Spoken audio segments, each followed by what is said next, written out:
اعرف الدنيا كلها تسلق البيض في الميه الا دول بيسلقوا البيض في الزيت. وايه كميه البيض ده كله وايه كميه الزيت ده كله انا مش عارفه بصراحه، يعني حاجه غريبه. انا مش عارفه هم ايه اللي بيعملوه ده، ايه كميه البيض دي كلها.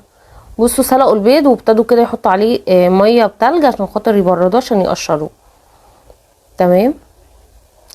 كميه البيض دي بقى عزومه تقريبا، هم عندهم عزومه. بصوا سلقوه. طب بس ليه نهدر الزيت ده كله؟ حرام يعني. بصوا قطعوا البيض كده زي ما انتوا شايفين، ابتدوا يعملوا له خلطه زي البشاميل كده. بس دي كميه بيض ياما قوي، ايه كميه الزيت دي كلها؟ عارفين يعني ايه كل كميه الزيت دي وكل كميه البيض دي؟ وربنا يستر من اللي هياكل كل كميه البيض دي بالليل، يعني ربنا يستر عليه بالليل وربنا يستر على الناس اللي هتبقى نايمه حواليه بصراحه يعني. بصوا عملوه ازاي، عملوه كريسبي كده وحطوا عليه يعني حطوا عليه تتبيله كده من فوق. عامه هو شكله حلو، هو الوصفه عجباني قوي وعايزه اجربها. بس طبعا مش هسلق اكيد البيض في الزيت، عادي نسلقه في الميه طبيعي زي ما احنا بنسلقه ونعمله نفس نجرب نشوف هيبقى عامل ازاي. ما تنسوش تكتبوا لي بتتابعوني منين يا امارات.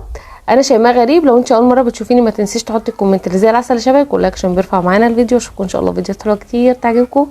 مع السلامه.